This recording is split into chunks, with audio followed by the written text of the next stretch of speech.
کوئی جزیرہ تھا، وہاں کا سیاسی نظم یہ تھا کہ سال کی آخری تاریخ کو جو ان کا موجودہ بادشاہ ہوتا اس کو جنگل میں چھوڑتے اور نیا بادشاہ لینے کے لیے وہ ساحل پہ آ جاتے۔ جو پہلا شخص ساحل پہ اترتا اس کو اپنا حکمران مان لیتے، جو بھی حکمران بن جاتا وہ خوش ہو جاتا، حالانکہ اس کو بتا دیتے کہ ایک سال کے لیے تجھے منتخب کیا ہے، سال کی آخری تاریخ کو تخت سے اٹھائیں گے، باندھیں گے، جکڑیں گے، اور اسی جزیرے کے دوسرے کنارے ایک جنگل ہے جہاں خاردار جھاڑیاں اور موذی جانور ہیں، وہاں تجھے پھینک دیں گے۔ وہ بھول جاتا، کہتا دیکھی جائے گی، اور سال کی آخری تاریخ جب وہ رسیاں اور زنجیریں لے کے آتے تو وہ پریشان ہو جاتا کہ آنکھ جھپکنے میں سال گزر گیا، پتہ ہی نہیں چلا۔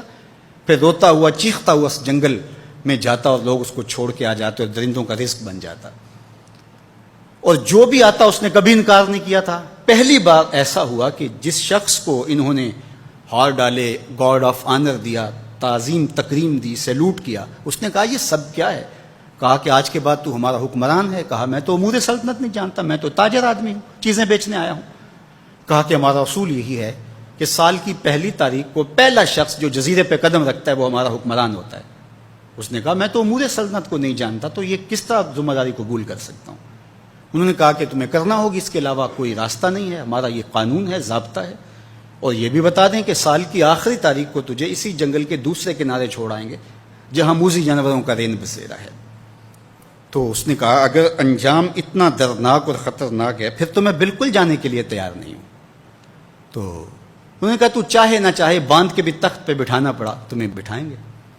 اس نے کہا اچھا مجھے یہ بتاؤ کہ سال بعد میری بات مانو گے یا نہیں؟ انہوں نے کہا کہ ہاں، قانون میں تو ترمیم نہیں کر پائے گا، لیکن یہ ہوگا کہ تیرے انتظامی حکم ہم ماننے پہ مجبور ہوں گے۔ اس نے کہا ٹھیک ہے، میں تمہارا حکمران بننے کے لیے تیار ہوں۔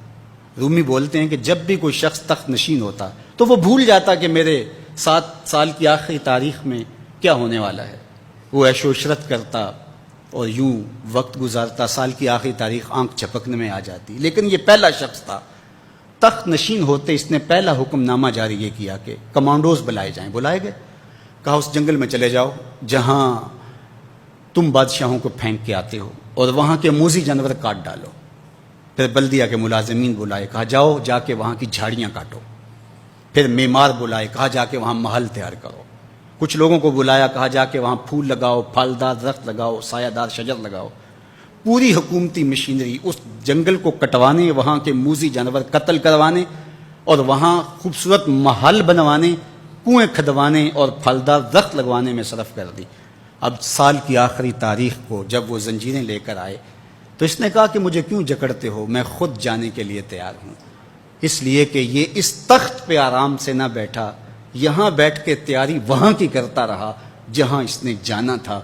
کافر اور فاسق دنیا کے تخت پہ عیش کرتا ہے، بھول جاتا ہے کہ میں نے کہاں جانا ہے، اور صالح مومن اس تخت پہ آرام سے نہیں بیٹھتا، جہاں جانا ہے اس کے لیے تیاری کرتا رہتا ہے۔ اور جب جنازہ اٹھتا ہے تو وہ کہتا ہے اجلوا بی ولا تؤخروا بی، دیر نہ کرو، مجھے جلدی لے جاؤ، میرا تو وہاں انتظار ہو رہا ہے۔ اور پھر جب وہ وہاں پہنچتا ہے تو القبر روضۃ من ریاض الجنہ، وہ جنت کے باغوں میں سے باغ بن چکی ہوتی ہے۔